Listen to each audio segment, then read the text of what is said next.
Aí teve o da Jejuer. Esse é um acidente. Que bateu no muro. Que bateu no muro. Tá.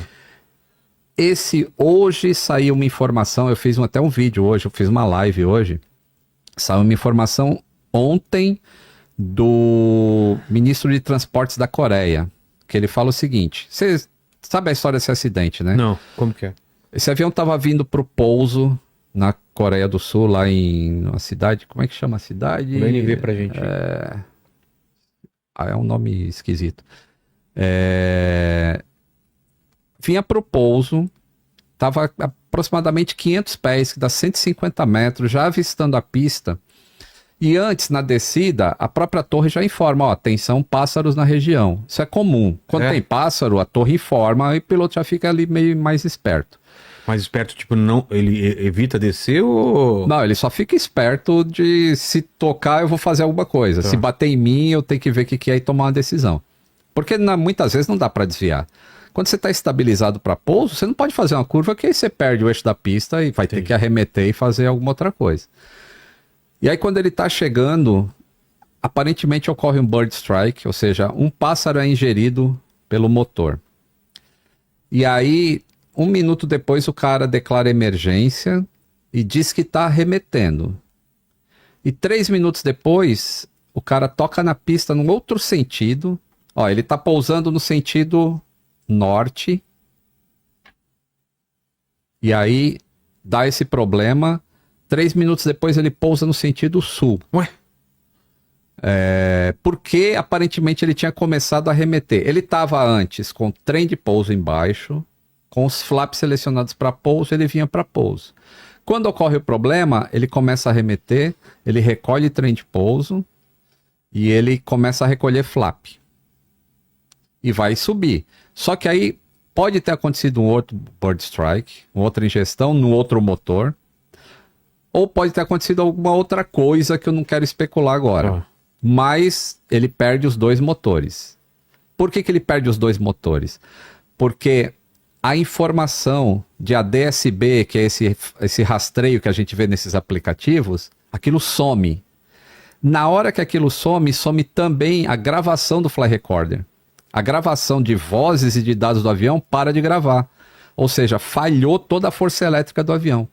E é um evento muito raro acontecer isso. Você tem que perder realmente os 2 geradores para perder aquilo. Onde ficam os geradores? No motor. Ah. Então os motores estão girando, o gerador está funcionando. O motor parou de funcionar, os geradores não geram mais energia. E aí existe o terceiro, né, como sempre tem coisa redundante no avião, existe o APU. O gerador do APU é capaz de alimentar os 2 barramentos que os geradores do motor alimentam. Só que o APU demora aí uns 2 minutos e alguma coisa para dar partida. Os caras não tinham esse tempo. Então eles ficaram sem energia. E hoje eu mostrei num vídeo, na live, quem quiser assiste a live aí de hoje à tarde, que eu mostro um esquema elétrico de como isso pode ter acontecido. Mas ele ele tenta fazer o pouso pelo outro lado e ele vem sem trem de pouso e sem flap. Então ele está muito veloz. O 737, flap é para diminuir a velocidade. O flap é para diminuir a velocidade e aumentar a sustentação. E o trem de pouso também é para diminuir a velocidade. Também, né? Porque mais quando você abaixa aquele, dá aquele arrasto, o avião até dá uma desacelerada quando baixa o trem de pouso. Ele vinha sem isso. E a pergunta é por quê? O que mais diminui a velocidade? Tem umas coisas de redundância, alguma coisa para... Se essas coisas dão problema, tem outras coisas para reduzir a velocidade?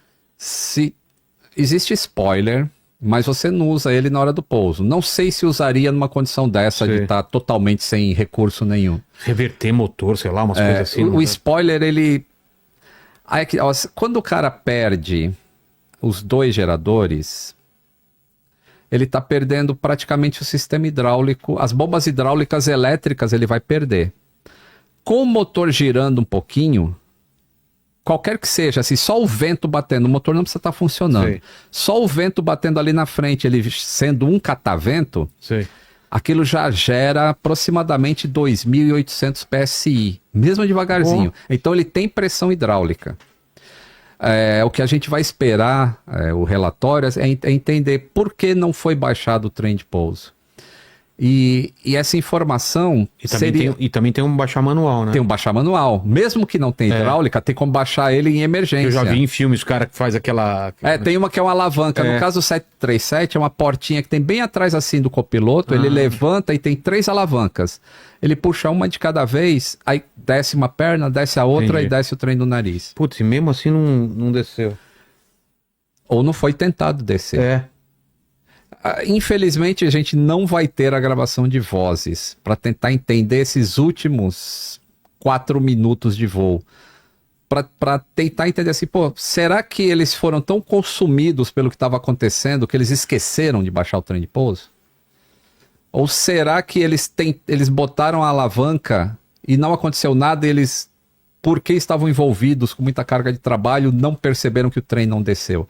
Então tem diversas dúvidas que eu espero que sejam tiradas no relatório, mas eu não sei se serão pela falta do gravador de vozes.